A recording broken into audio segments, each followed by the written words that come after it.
Keluarnya Ya'juj dan Ma'juj pada akhir zaman merupakan salah satu tanda besar kiamat. Kemunculan mereka telah disebutkan dalam Al-Quran.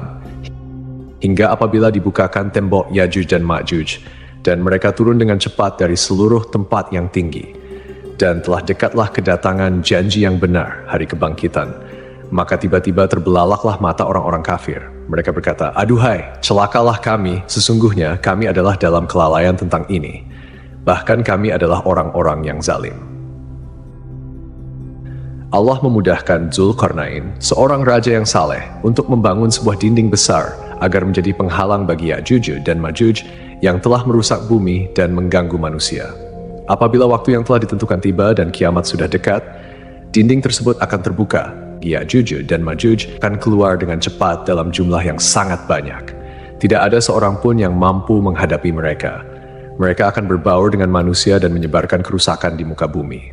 Ya'juj dan Ma'juj adalah kata yang terdapat dalam Al-Quran dan ditafsirkan sebagai kaum yang membuat kerusakan di muka bumi. Siapakah sebenarnya Ya'juj dan Ma'juj? Kapan mereka akan keluar? Dan di mana letak tembok yang disebutkan itu? Simak penjelasannya lebih lanjut. Sebelum itu, jangan lupa untuk subscribe, tinggalkan like, serta tuliskan harapan pemirsa di kolom komentar. Semoga kita semua menjadi orang-orang yang selamat dari fitnah akhir zaman. Amin ya, Rabbal Alamin. Secara etimologis, Ya'juj dan Ma'juj berarti penduduk atau bangsa. Anggapan yang menyatakan Ya'juj dan Ma'juj bukanlah dari keturunan manusia tidaklah benar. Mereka adalah manusia keturunan Nabi Adam alaihissalam, hanya saja memiliki sifat yang suka merusak, dan mereka akan berperang melawan Nabi Isa alaihissalam beserta pasukannya di Bukit Tursina. Sesungguhnya Ya'juj dan Ma'juj berasal dari keturunan Adam. Jika mereka diutus kepada, niscaya akan merusak kehidupan mereka, dan tidaklah salah seorang dari mereka mati, kecuali meninggalkan 1000 keturunan dari mereka atau lebih. Mengenai asal-muasal Ya'juj dan Ma'juj, ada dua keterangan dari para ulama. Pertama, mereka berasal dari keturunan Adam, bukan Hawa. Normalnya manusia terlahir dari perkawinan, namun Ya'juj dan Ma'juj terlahir tanpa melalui perkawinan Adam dan Hawa.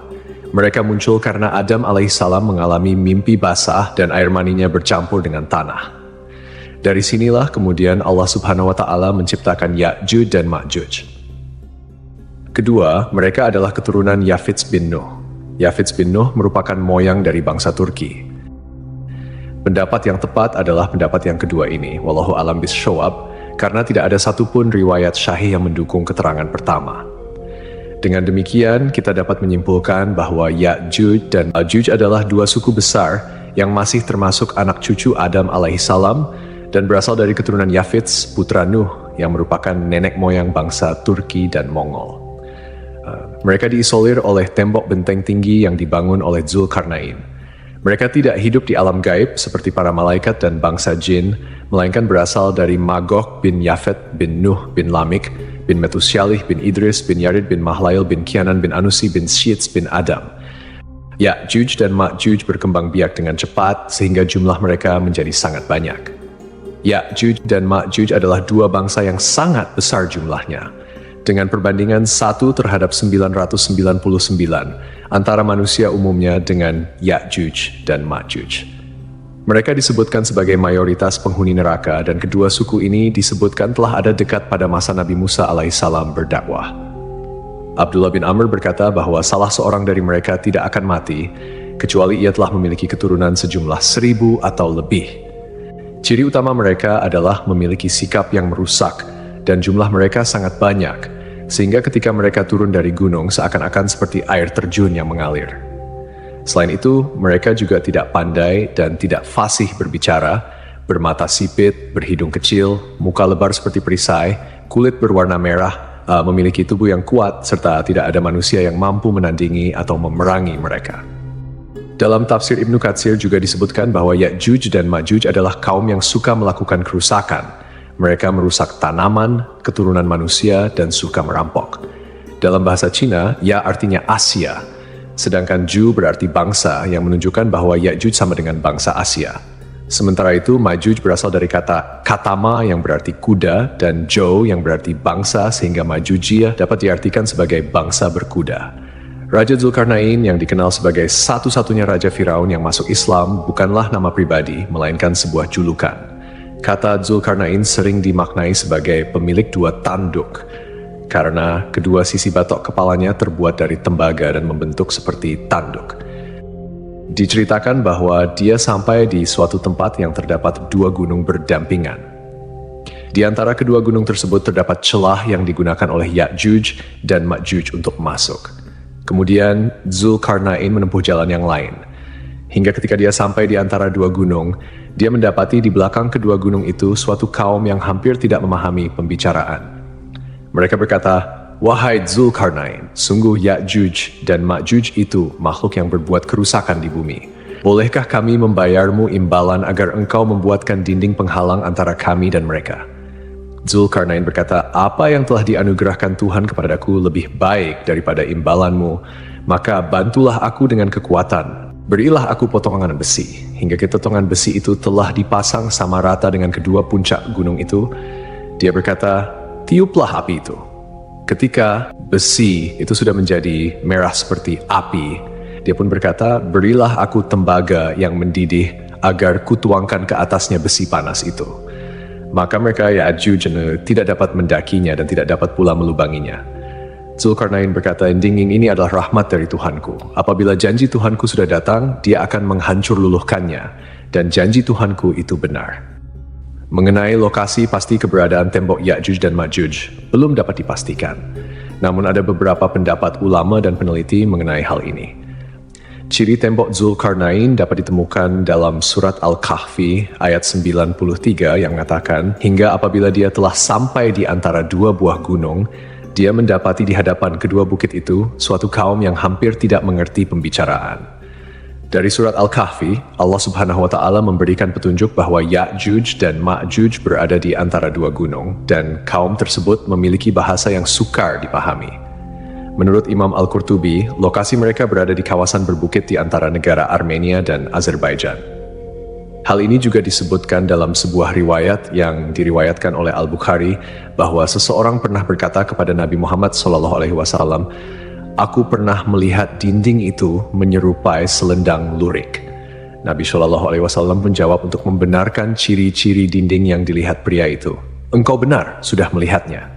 Ibnu Hajar menuturkan, hadis ini disampaikan oleh Ibnu Abi Umar melalui jalur riwayat Sa'id ibn Abi Arubah dari Qatadah, dari seorang penduduk Madinah yang pernah berkata kepada Nabi SAW, "Wahai Rasulullah, aku pernah melihat dinding penghalang Ya'juj dan Ma'juj." Nabi SAW lalu balik bertanya, "Bagaimana engkau melihatnya?" Pria itu menjawab, "Seperti selendang lurik yang bergaris-garis merah dan hitam." Nabi benarkan pernyataan pria itu. "Engkau benar sudah melihatnya." Menurut Profesor Dr. Hamdi bin Hamzah Abu Zaid, Ya'juj Ma'juj akan muncul di Asia. Hiuen Xiang, seorang pengembara Cina, pernah melewati pintu berlapis besi itu dalam perjalanannya ke India pada abad ke-7. Tidak jauh dari sana ada sebuah danau yang dinamakan Iskandarkul. Salam, salah seorang staf peneliti dari Kekhalifahan Abbasiyah yang dipimpin oleh Al-Zakbillah, juga menyatakan bahwa lokasi ini berada di Asia Tengah.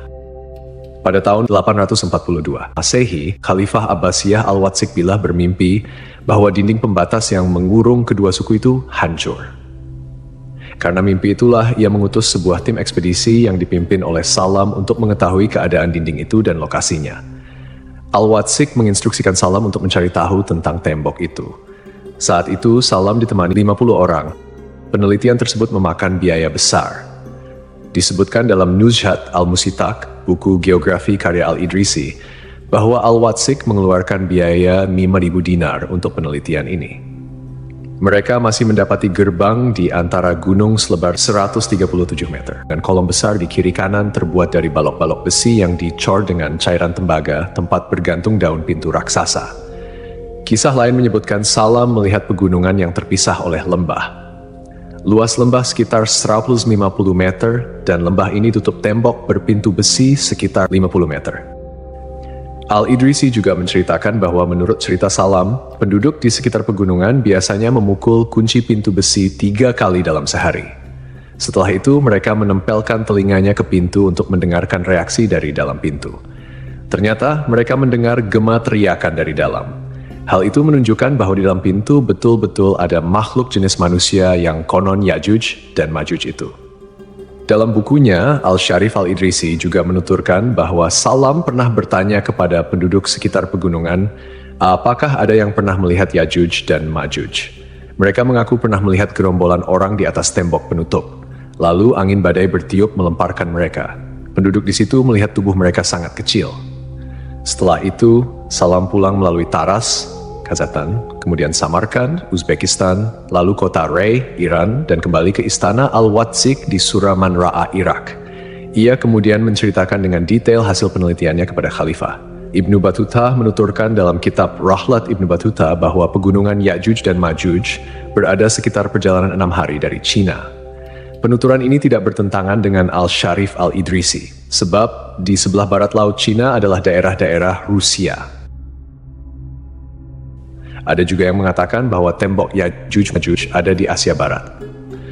Menurut Asy-Syaikh Abdurrahman As-Sa'di, Ya'juj-Ma'juj berada di belakang pegunungan Kaukasus. Memang ada yang berpendapat bahwa pegunungan inilah yang merupakan benteng dimaksud. Deretan pegunungan ini memanjang tanpa celah dari Laut Hitam hingga Laut Kaspia sepanjang lebih dari 1.200 km. Kecuali pada bagian kecil dan sempit yang disebut celah Darial terletak di negara Georgia sepanjang kurang lebih 100 meter. Pada bagian celah itulah diduga penghalang dari Ya'juj dan Ma'juj itu dibangun. Ada juga yang menyatakan bahwa keberadaan tembok tersebut telah tenggelam dan sampai saat ini berada di Azerbaijan dan Armenia, tepatnya di pegunungan yang sangat tinggi serta keras. Ia berdiri tegak seolah-olah diapit oleh 2 buah tembok yang sangat tinggi. Tempat itu tercantum pada peta-peta Islam maupun Rusia, terletak di Republik Georgia. Ketika pada masanya, suku Ya'juj dan Ma'juj akan berhasil menghancurkan dinding besi pembatas yang telah dibangun oleh Zulkarnain, mereka akan turun dari pegunungan dengan cepat dan tergesa-gesa. Dikatakan bahwa mereka sangat cepat dalam bergerak guna menyebarkan kehancuran. Setelah Dajjal wafat, kaum muslimin dari Suriah akan memasuki Palestina melalui wilayah Sinai. Saat malam tiba, mereka akan beristirahat di Masjid Tursina. Pada saat itulah Ya'juj dan Ma'juj keluar memporak-porandakan seluruh penduduk bumi. Selama Ya'juj dan Ma'juj merajalela, umat manusia akan mengalami kesulitan berkepanjangan. Pada masa tersebut, banyak kaum muslimin yang menderita karena kekurangan makanan dan air. Ketika mereka mencapai Danau Tabariyah di Palestina, Ya'juj dan Ma'juj meminum habis air danau tersebut, sehingga orang terakhir yang datang berkata, "Sungguh dahulu di sini masih ada air." Dalam hadis riwayat An-Nawas bin Sam'an disebutkan bahwa Allah Subhanahu wa Ta'ala menginformasikan kepada Nabi Isa alaihissalam tentang kemunculan Ya'juj dan Ma'juj, yang tidak seorang pun mampu mengalahkan mereka. Allah Subhanahu wa Ta'ala kemudian memerintahkan Nabi Isa alaihissalam untuk membawa kaum muslimin mengungsi ke Gunung Tur agar terlindungi dari kerusakan yang dibawanya. Di Gunung Tur, kaum muslimin yang bersama Nabi Isa alaihissalam semakin lama semakin kehabisan makanan. Tidak mungkin bagi mereka turun dari gunung karena selain tidak ada makanan, mereka khawatir akan bertemu dengan Ya'juj dan Ma'juj. Akhirnya mereka memohon pertolongan kepada Allah Subhanahu wa Ta'ala dan Nabi Isa alaihissalam bersama kaum muslimin berdoa agar Ya'juj dan Ma'juj dimusnahkan. Allah Subhanahu wa Ta'ala kemudian mengirimkan ulat-ulat yang banyak sekali yang menggerogoti leher Ya'juj dan Ma'juj. Dan ketika waktu subuh tiba, Ya'juj dan Ma'juj pun lenyap tanpa tersisa. Pada saat itu, Nabi Isa alaihissalam berkata kepada kaum muslimin, "Siapa di antara kalian yang mau memastikan bahwa Ya'juj dan Ma'juj telah tiada?"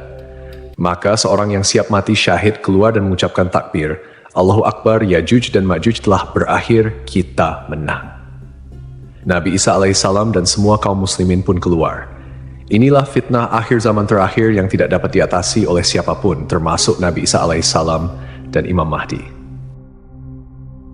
Setelah itu, Nabi Isa alaihissalam dan para sahabatnya turun dari gunung dan mendapati bumi penuh dengan bau busuk serta bangkai Ya'juj dan Ma'juj.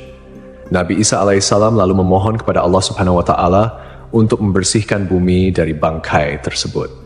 Allah Subhanahu wa Ta'ala kemudian mengutus burung-burung berleher panjang seperti unta untuk membawa bangkai-bangkai tersebut ke tempat yang dikehendakinya. Dalam riwayat lain disebutkan bahwa bangkai-bangkai Ya'juj dan Ma'juj dibuang di tengah samudera dan dimakan oleh ikan-ikan yang akhirnya menjadi gemuk karena belum pernah menemukan daging sebanyak itu. Nabi Isa alaihi salam dan kaum muslimin kemudian berdoa lagi kepada Allah Subhanahu wa taala untuk membersihkan permukaan bumi dari bau dan kotoran Ya'juj dan Ma'juj. Allah Subhanahu wa taala lalu menurunkan hujan lebat yang membasuh seluruh kotoran mereka dari muka bumi hingga tanah menjadi bersih kembali.